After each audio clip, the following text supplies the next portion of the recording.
jam hiramon bandiraɓe sehilaɓe heɗotoɓe radio Diosare garti oɗo ñalawma altine hawri kono gasi ɗiɗi lewru juillet hitande ujunnaji ɗiɗi no gasi nayi habaruji moɗon ɗemgal pulaar tituji meɗen ɓurɗo mawde ɗo habaruji ko toon to États-Unis ɗum noon ma en dutto kadi oɗo saha joni holko woni ko kewi kadi caggal nde kanko président Joe Biden nde o windi hanki ɓataki wiide wonde ko o natti wonde candidat ɗum noon ƴeewen hol peeje ɗe kanko Kamala Harris ɗe waldi hanki walla ɗe ñaldi hannde toon to États-Unis ɗum noon ko pour ƴeewde belenname wonde candidat pour banggue démocrate en jogoɗo fottude toon habaruji men international ma en jaa toon to Mauritanie ƴeewen kadi hono kanko Biram Da Abeid dental mabɓe hanki ɓe banno toon to aéroport ɓoyɗo toon to Nouakchott ƴeewen kadi ko haaji ma en dutto toon kadi to Sénégal o ƴeewen kadi luurodiral gongal toon hakkude kamɓe yimɓe opposition et surtout ene kamɓe laamu ngu taggal nde oɗo suka debbo nomaɗo ɓe takki wonde ko nomi ɗum ko yummum liggotoɗo e laamu ngu man cakkitor toon to Mali ne waɗa boniyankoɓe jani toon kadi to banggue hakkude Mali to ene mbari yimɓe hewɓe ɗum noon ma ƴeew kadi holko woni sababu muɗum ɗum woni titre uji joni ɓurɗo mawnude oɗo journal ma en gartude dersuji muɗum joni joni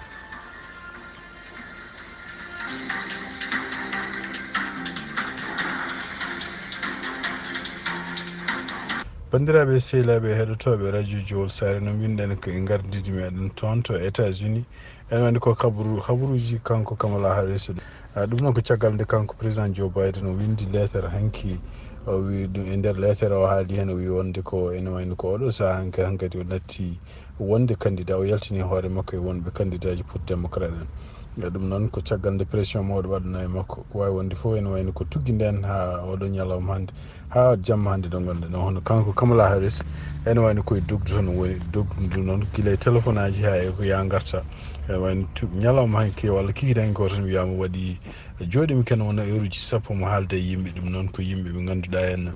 to banggue démocrate en ɗum noon ko guila e gouverneur uji mum ha e sénateur uji mum ha e représentant ji mum wawi haalde men eyyi ko teskita tan tuggui hanki kiide haade gonɗen ɗo hen donc ala foof mo ganduɗa tumanoɗo ene wona candidat mo neldani message pour wiide supportimo kanko Kamala Harris ɗum noon ko guila e gouverneur uji ha e sénateur uji ha e représentant ji to wawi wonde foof ko teskita hen tan e wayno ko oɗo saaha joni yimɓe jeegomo walla yimɓe sappo ɓe ganduɗa ene hawnaki ha ande ne tuuma so tawi omo ƴefta vice président mo o ƴefti mumen ɓeɗon fof ene wayno ko kañumen fof ne jeeya winde ɗiɗon lettre uji donc ne jeeya hen hono Bachir Andi Bachir jeeyaɗo toon to Kentucky kañum woni gouverneur Kentucky ene jeeya hen hono Gavin Newsom jeeyaɗo toon to Californie kañum woni toon gouverneur kanko ene jeeya hen kanko Josh Shapiro ɗum ko kanko woni gouverneur Pennsylvania gouverneur mo Caroline du Nord biyeteɗo Roy Cooper gouverneur mo Illinois biyeteɗo JB Pritzker gouverneur mo Michigan biyeteɗo Gretchen Whitmer gouverneur mo Colorado biyeteɗo Jared Polis gouverneur mo New Jersey biyeteɗo Phil Murray gouverneur mo New York Kathy Hochul gouverneur mo Maine Janet Mills gouverneur mo Minnesota Tim Walz gouverneur mo Maryland Wes Moore gouverneur mo Arizona Kathy Hobbs donc ko jiida e ɗum ɗon en so tawi ruttama tan e ka to banggue ha hande tugnade kadi e hoɓe kolli to banggue sénateur uji ɗo joni woni mayno o heeɓi 66% sénateur uji démocrate en fof supportimo kaali mbi ene bindimo lettere en mbaɗimo endossé représentant ji o heeɓi joni 73%. ɗum noon ko guila jammanki aɗo joni gouverneur uji démocrate en fof ene wayno o heeɓi kene wona 52%. donc ko ɗon yarata ene wayno ko teskita hen tan ene wayno ko ɗiɗo gouverneur uji won état ji kono wiye jeegom ko kañumen ene wayno ɗaminno hawnaki kañumen gona candidat ji gouverneur Andi Bachir mo Kentucky gouverneur Cooper mo Caroline du Nord gouverneur Westmore mo Maryland et surtout gouverneur mo Pennsylvania Shapiro ɓeɗon en jeeya yimɓe ɓe ganduɗa hawnaki jogono wonde candidat e gouverneur kadi mo Michigan biyeteɗo Gretchen Whitmer donc ɓeɗo ko yimɓe ɓe ganduɗa ene wayno bindimo lettre oɗo saha joni mbine supportimo donc ko fama tan ene wayno ko won ha hande sénateur uji walla représentant ji ha hande ɓe mbaɗani déclaration ouvertement ene jeeya hen hono kanko Blumenthal jeeyaɗo toon to Connecticut ene jeeya hen ko sénateur ene jeeya hen kanko Chuck Schumer o yetti Kamala Harris kono noon o haalani mo supporte ɗum pour le moment ene jeeya hen test gon ko jeeyaɗo toon to Montana ko sénateur ene jeeya hen Jeffrey William Hakim Jeffrey kanko woni mawɗo représentant ji to banggue démocrate to o jeeya toon ko to New York ene jeeya hen Talib kañum ko représentant jeeyaɗo toon to Michigan o yetti Kamala Harris kono ene wayno haalani haydara mo supporte ɗum ene jeeya hen Rhode Island biyeteɗo Reed kañumne ko hooremo yettima kono noon haalani ene supporte tamo ene jeeya hen biyeteɗo Welch on ko Vermont jeeya kañum ko sénateur kanen ko hooremo yettima kono noon haalani biyeteɗo Adams ko Caroline du Nord kañum ko représentant ko debbo kañum hooremo la même chose biyeteɗo Case on ko représentant jeeyaɗo Hawaii e Correa on ko représentant jeeyaɗo toon to Californie e Costa jeeyaɗo toon to Californie kañum ko représentant ko famata tan e wayno oɗo saha joni won yimɓe ɓe kalani haydara ene jeeya hen hono kanko Bob Menendez ene wayno oɗo saha joni ñawaɗe yontere ɓe nder tan kono noon ko sénateur jeeyaɗo toon to New Jersey ene jeeya hen Bishop on ko représentant jeeyaɗo toon to Georgia ene jeeya hen Texas représentant mo biyeteɗo Green goɗɗo représentant biyeteɗo Harde jeeya to Californie ene jeeya hen kadi hono kanko Larson représentant jeeya to Connecticut e goɗɗo kadi jeeyaɗo Georgia biyeteɗo Scott o jiiɗa ɗum ɗon hono kanko Nancy Pelosi e nder lettre mo windi hannde o haali wi wonde ko omo endorsi hono Kamala Harris ɗum noon ko hunde ɗaminanode kono noon jaɓano haalde ɗum gila hanki walla ko hen noon donc ene wayno kadi hannde kadi ɓataki umima toon kanko biyeteɗo Claiborne on ko jeeyaɗo Caroline du Nord kadi ko neɗɗo joom doole ko kañum hoore mum ni wonno sababu hono kanko président Joe Biden o gagni Caroline du Nord e hitande ujunnaji ɗiɗi e nogas kadi o wawi wonde nominé pour démocrate en fottoyde Donald Trump donc en wayno oɗo saha joni yimɓe ɓe ganduɗa kalani taw haydara ko fate en nomdema tagati ko yimɓe mawɓe ene jeeya hen hono kanko ancien président Barack Obama o jaɓani haalde taw pour est ce que mo endorsi Kamala Harris walla o jaɓani ko noon toujours heewi wadde ene jeeya hen kadi sénateur jeeyaɗo toon to New York biyeteɗo Cory Booker on kadi jaɓani haalde haydara Lloyd Doggett on kadi jeeya toon koto Texas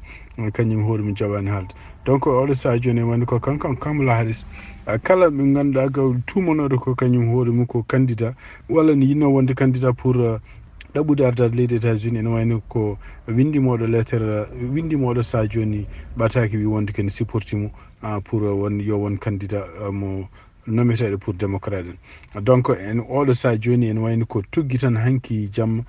walla tuggi tan hanki kikiɗo jarten ɗo ha ɗo gonɗen ɗo tellement yimɓeɓe ene goni hankkadi ene ñaññi sibabude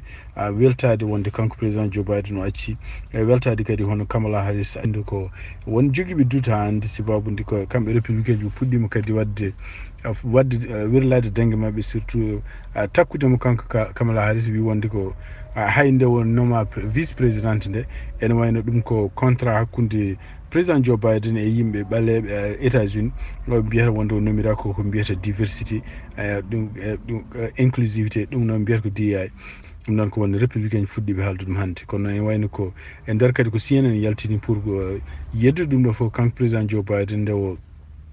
nde o wonata candidat nde o haalino wi ko mo ƴeftu debbo pour wona vice présidente o wi kadi mo ƴeftu kadi debbo pour yaha toon to cour suprême kono meeɗen haalde ɓeɗon rewɓe o ƴeftata est ce que ko ɓaleɓe wona ɓaleɓe ko teskita hen tan ene wayno ko wawi wonde foof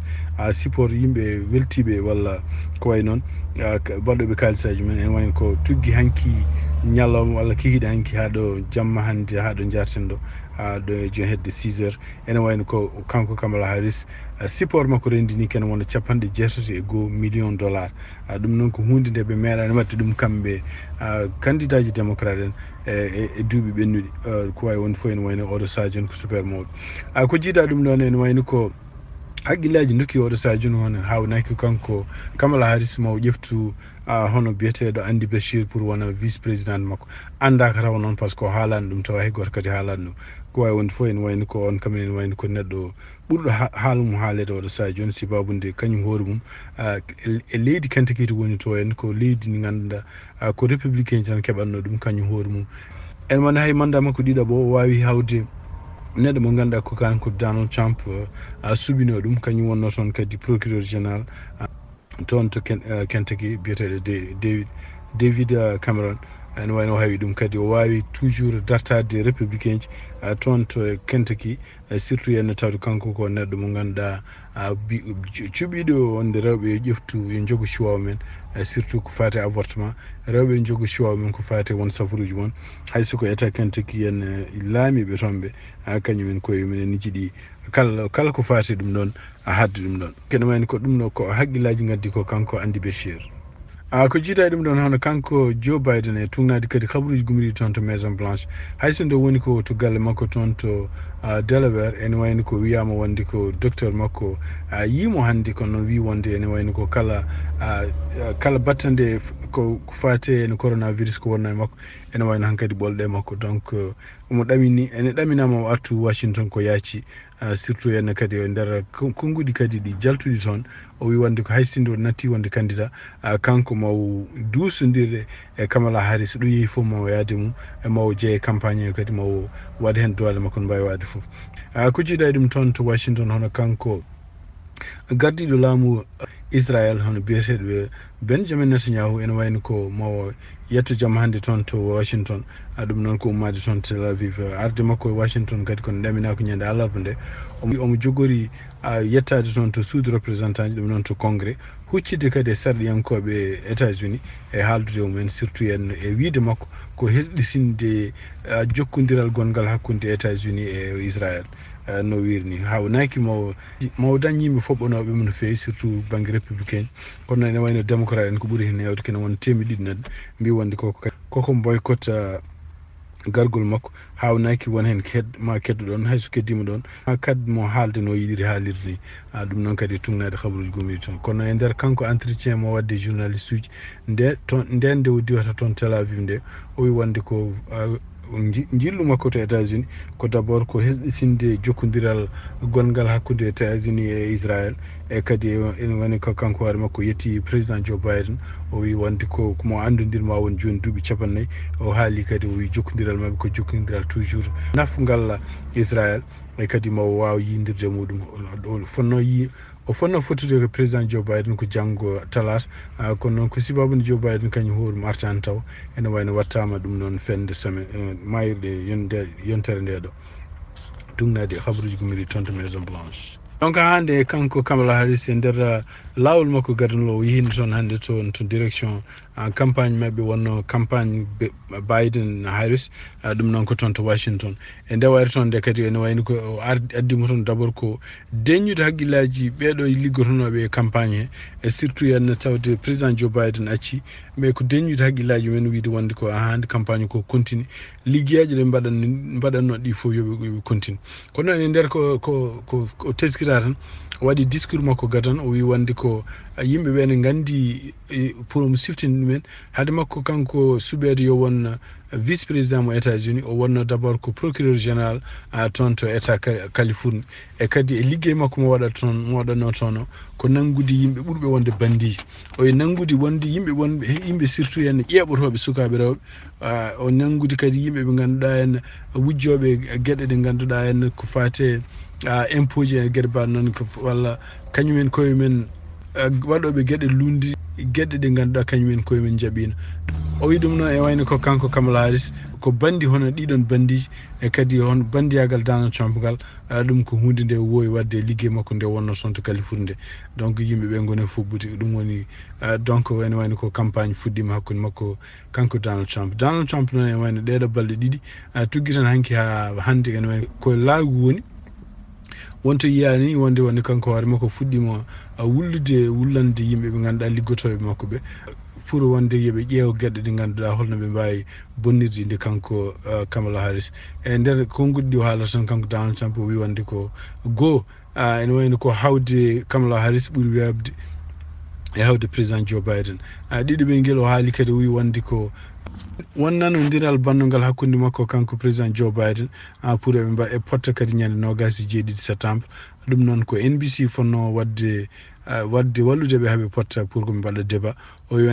wayno oɗo saaha joni kanko hayti ɗum ɗon e tugnan noon haralaɓe ko fati journaliste mbi wonde ko o wi wonde ko ene wayno ko so tawi Kamala Harris ne yiiɗi ñalam goɗɗo yo ƴefti ko noon taw ɓe kawra ɓe jahara ko toon to fax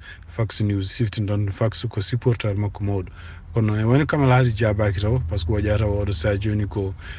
e konngudi muɗum wadde gueɗe ɗe ganduɗa ne foti wadde pour wawde rendinde démocrate en foof wawde kadi deññude haqqillaji démocrate en foof e supporteur ji mum et surtout kadi jokkodirde e démocrate en pour heɗade wajuji mum pour ƴewde holno fuɗɗori campagne muɗum ko yacci donc ko ɗon jaraten hakkude kamɓe républicain ji e démocrate en ko jiita e ɗum ɗon ene wayno ko won kalisaji ɓe ndendinno kamɓe kanko président Joe Biden e kanko Kamala Harris ɗum noon ko campagne mabɓe kene abbo e temedere walla kene abbo e temedde 4.4 million oɗon kalis kadi ne wayno ko kamɓe républicain ji puɗɗima haalde joni mbi wonde ko kanko Kamala Harris o ala droit hebde ɗon kalis ɓe puɗɗima haalde ni mbi wonde ko no suɓorani pour Joe Biden o pitan kanko limtine ɗum ɗo ko hunde wanani rewde lawol kono noon haralleɓe ko fate justice mbi wonde ko parti no suɓorto yimɓe muɗum wona hunde nde ɓe tugnoto e constitution mo États-Unis ene jogui kuule muɗum no waɗata toon to Gaza hono kanko ministre toppitiɗo ko fate cellal leydi Gaza ene wayno haali wi wonde ko Israel oɗo saaha joni tugui tan hanki jamma fade ñalawma ɗo gonɗen ɗo babude bomboji continue ne werlo hen e nokkuji taw ko nokkuji kadi ko yimɓe sorniɓe bonandeji goni toon ene wayno kadi ko nokkuji ɗi ne ganduɗa kamɓe Israel ni ɓe mbino yimɓe ɓeɗo ne pa toon ene wayno ɓe mbi mbari ken wona 33 neɗɗo ɗum noon ko tugui tan jamma hanki fade subaka hande oɗo saaha joni wi wonde ko 139 neɗɗo gañima hen kanko gardiɗo laamu Israel Benjamin Netanyahu nde ummi toon e kikiɗe toon to Tel Aviv fade Amérique ɗum noon e wiide makko ko yaade toon hisnoyde jokkodiral gongal hakkude mabɓe kamɓe Israel e États-Unis donc ene wayno oɗo sadio noon kanko Anthony Blinken e tugnade kadi jokkodiral ngal wadde ministre toppitiɗo ko fate défense Israel biyeteɗo Yoav Gallant o wi wonde ko kamɓe Israel naɓe ene wayno ko oɗo sadio ɓe ɓuuri yidde ko hakkude mabɓe e Hezbollah e wawa réglé taw ko deglugol diplomatique ɗum noon ko wawi wonde en teskira tan wonno oɗo dumum wono kamɓe Hezbollah wonɓe toon to Liban e kamɓe kadi Houthi en wonɓe toon to Yemen eɓene continue ɓe nelda bomboji toon to Israel bomboji ɗi kadi ko drone aji hen sade ne mbawi batti yaade ha yetto nder Israel taw air défense muɗum wawa détruire ɗum donc ne wayno ko sakkiti ko tan ene wayno ko kamɓe Israel ɓe mbawino yoptade hono Houthi en toon to Yemen ɓe mbawi bombude kadi port goto gonɗo toon to Yemen taw ko port o kadi ko gueɗe kala ko fate pétrole ko ɗon rewatno ɗum noon ɓe bonni gueɗe kewɗe gonɗe toon e tugnade kadi habaruji ɗi ganduɗa enne kamɓe Yemen naɓe ɓe kaali mbi wonde ko Arabie Saoudite ene jeeya e walluɓe kamɓe Israel pour haɓe bomba oɗo port gonɗo toon to Yemen toon to Ukraine hono kanko président Vladimir Zelensky e nder kadi ko o yalti toon to BBC ɓe mbi wonde ko oɗo saha joni woni koye kanko hoore makko ko miijade holno peeje ɗe wawi wadde surtout henno caggal nde o haalde Donald Trump hol pewje bawɗe waɗede pour beele kanko hoore makko mo ƴeewa holno jaam dañirte toon to Ukraine ɗum noon ari ko haade makko haade mabɓe tindini wonde hono kanko Joe Biden o ɗacci o natti wonde candidat e kandi ene wayno ko oɗo saha joni hono ko Kamala Harris woni ɗaminaɗo ma won nomine kono ko haalano tan ene wayno ko président walla ancien président Donald Trump haalinomo wi wonde ko gueɗe ɗe ganduɗa patuɗe hono ko Putin wiyata pour leyɗele ɗe heftiɗe ene continue jogade ɗum ɗon ko hunde nde kañum hoorumi jaɓata so wonti président ɗum ɗon ene wayno kanko Vladimir Zelensky hay sinno o hoolaki ɗum no fewi ene wayno ko ɗum o yiiɗi yaɓɓude oɗo saha joni pour leydi makko kala ko woni leydi ko jeeya leydi makko artire kono noon andaka taw no ɗum waɗata ɗum noon caggal nde nana tan wonde hono président Joe Biden natti wonde candidat kanko hoore makko windi ɓataki yettude président Joe Biden eyyi kono noon ene wayno ko ɓataki makko kanko gardiɗo leydi o e ministre uji makko défense o ɓe ndeni no fewi rokkude position ngaji mabɓe oɗo saha joni par ce que ɓe ganda rokkude position ngaji mabɓe ko fate woteji jogorɗe wadde toon to Amérique pour wonde yiyede wonde ne jogui ɓuural wonande démocrate en walla républicain en hono toon to Mauritanie kanko gonnoɗo vice président parti biyeteɗo Tawassul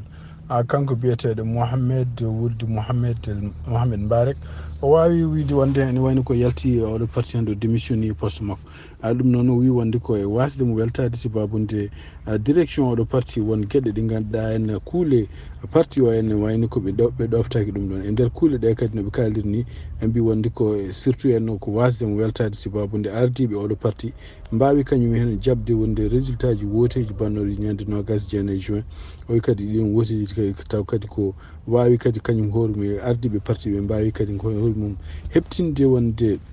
on régime gonɗo toon to Mauritanie régime corrompino wiide e régime corrupteur ene wayno ko wujjuɓe ɗiɗo woteji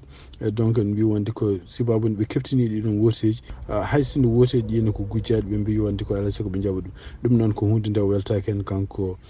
vice président o haali kadi o wi wonde ko ko élection gujjaɗe e kadi no foti riwtede taw sohlani hereji hen ko hande toon to Mauritanie tugnade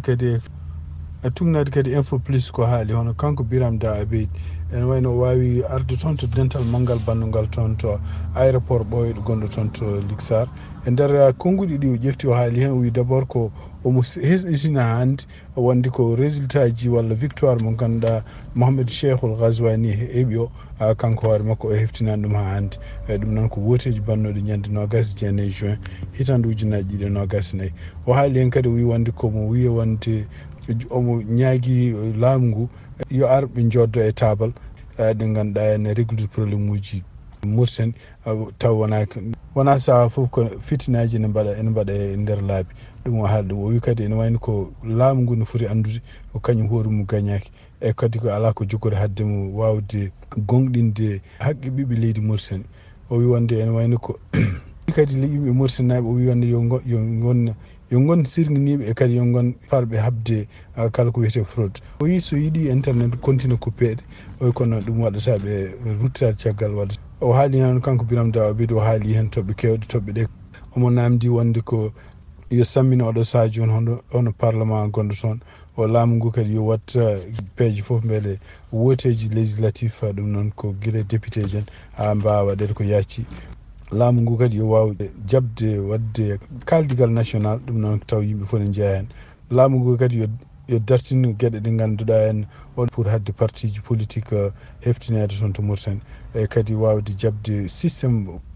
wadde systéme mo ganduɗa en kamɓe parti ji politique ɗi foof eɓe mbawi rendude ɗum pour no parti ji politique jerira toon omo ñaagui kadi yo laamu ngu watta feere foof beele jamde dejere ne dañe toon e kadi yimɓe naggaɓe prisonnier politique naggaɓe fof yo goppi e nder konnguɗi ɗi o haali wi won ha hande won naggaɓe ene mbaɗa e caserne uji walla won naggaɓe ni ene majjina hay goto men anda ɗum noon kala mo neɗɗo mo ganduɗa naggaɗo ɓe ganduɗa to woni laamu ngu yo waɗ clarification anda to ɓen goni o wi kadi ne wayno ko yiiɗi kadi commission waɗe taw ko commission indépendante pour wawde lernude kala ko fate gueɗe bannoɗo toon to kayde ha sukaɓe tato maayi hen o wi kadi ne wayno ko kala mo ganduɗa ene jeeya e ɓeɗo yimɓe wonde sababu ɓeɗo sukaɓe yimɓe waraɓe toon walla boneji baɗɗi toon to kayit ɓeɗon kañum yo nanggue nawe toon to tribunal o e nder kadi condition ngaji haali o wi kadi kala ko woni liberté ji publique ɗum ɗo foof ko hunde nde ganduɗa henne laamu ngu ne foti jabde ɗum noon ne wayno ko kanko Biram Da Abeid tugnade konnguɗi bindadi toon to info plus donc ko teskita tan e nder discours makko kanko Biram Da Abeid hay sinno haali wonde ko parti makko walla kanko coalition makko Biram Da Abeid ɓe jaɓani résultat woteji ɗi walla ɓe jaɓani victoire kanko Ghazouani ala foof peeje ɗe o haali hen ko fate en ruttitade ɗiɗon woteji walla ruttitade ɗiɗon résultat ji o ñaagui tan oɗo saha joni ko dialogue pour toɓɓe goɗɗe kaale kono noon wona affaire victoire o walla ni wona affaire hadde hono Mohamed Cheikhul Ghazouani jogade mandat mum ɗiɗaɓo walla inauguration mum jogorɗo wadde ñande 2 août hitande ujunaji ɗiɗi nogas nayyi toon to Sénégal ko gulwulti walla jettodiral goni hakkude laamu kesgu ngu Bassirou Diomaye Faye ardi e yimɓe kadi jeeyaɓe opposition walla journaliste uji ɗum noon ko caggal suka debbo biyeteɗo Sophie Zinga Sy ɗum noon noɓe mbiri ni ko ɓi ministre toppitiɗo ko fati intégration africaine hono kanko Yacine Fall ndewnoma yo ardo agence goto biyeteɗo APDA oɗon agence tan ko agence ɓe mbi ko pour la promotion et le développement de l' artisanat ɗum noon ene wayno ko haala kalte ko ɗon oɗo saha joni ko wiide wonde ko oɗon no maɗa ene wayno ko jinguere sibabude kanko ministre o ko kanko nomi ɓi ko kadi yo won e liggoyle e nguɗon laamu kono noon e caggal nde ka haala ka ɓeydi mawnude hono kanko toppituɗo konngol toon to présidence hono biyeteɗo Ousmane Ousseynou Ly o arino toon to Walfadjri télévision Walfadjri kanko no mbiɗen ni ko kanko kadi koni porte parole laamodo leydi o haali o rokki clarification aji o wi hande ko fate koɓe mbiyata ko enne nomde bandum walla addude bandum e laamu taw wona ko ɗum ko jinguere nde ganduɗa ko gueɗe ɗe ganduɗa penale ɗe ganduɗa ɓe kaɓeteno ande ɓe goni opposition nde o wi ɗum noon ko hunde nde ɓe mbaɗata oɗo saha joni nde ɓe laami nde o wi kadi ene wayno ko fate oɗo suka debbo biyeteɗo Sophie Zinga Sy kañum ɗum ɗon wona jinguere wona bandi ko nomimo kadi ko nomimo ko par ce que koye oɗon domaine o liggotono e kadi omo jogui karallagal patugal ɗum ɗon donc ene wayno ko nde o nomete nde wona yumma ko nomimo kadi yumma ko tinani ɗum ko mawɗo leydi o nomimo pour yo wawa continde liggade e oɗon domaine kanko Ousseynou Ly o continue kadi wiide wonde ko ene wayno waɗi ndeɗon jinguere waɗi ndeɗon jinguere ko hono kanko président Macky Sall nde o nomi hono biyete Aliou Sall e Mansour Faye ɗum noon wi wonde ko ene wayno ko fate Sophie oɗo sukku nomaɗo o wi wonde ko d' abord o wona nomima ko Bassirou Diomaye Faye e kadi Bassirou Diomaye Faye kañum wona jiidani e makko kanko Sophie o e kadi ene wayno ko nokku ɗo liggotoɗo wona ɗon yummakko liggoto kettoɗon habaruji men ko toon to Mali e tugnadi kadi e journal mo radio France international mbi wonde koye dimanche hanke hawri ko nogas e ɗiɗi lewru nogas go lewru juillet tan ujunaji ɗiɗi e nogas go hono yimɓe wadboniyankoɓe jani toon to wuro wiyetengo Dembo ɗum noon jeeya koye diwan biyeteɗo Dimbal to Sara Bankas ɗum noon woni ko hakkude leydi Mali mbi oɗo saha joni ala kapitiɗo wi wonde ko kañum yani e ngoɗo wuuro kono ene tuma tan koye groupe mo ganduɗa en biyeteɗo groupe mo ganduɗa jokkodiri e Al-Qaïda gonɗo toon to Mali ko kañum woni toujours baɗowo ɗeɗon gueɗe kañum kadi ɓuuri jogade doole son e oɗon nokku ene wayno ko noɓe mbiri ni kadi e nder yontere ɓinnude nde ɓe mbawino yande toon kadi to guure ɗiɗi biyetengo Baguru e Yabatalu kono ene wayno ko ala maayo toon ɓe bonni tan kaake ɓe nawi won kaake ñande 19 juillet kadi ɓe mbawi ɗum ko aljuma ɓe mbawino kadi yande e wuuro woto wiyetego Dega Sagu ɗum noon ko ñande aljuma nde e ngoɗon wuuro noon ɓe mbawi warde yimɓe ɗiɗo taw ko dozo naaɓe kañumen ndenonno wuuro ngo tugnade kadi habaruji gumri toon bandiraɓe sehilaɓe heɗotoɓe radio Diol Sare ko ɗi habaruji ɗi jogon noon hannde e ɗemgal Pulaar ɗum noon yen mbaalo jaam ha janggo kadi so Allah jaaɓi jarama.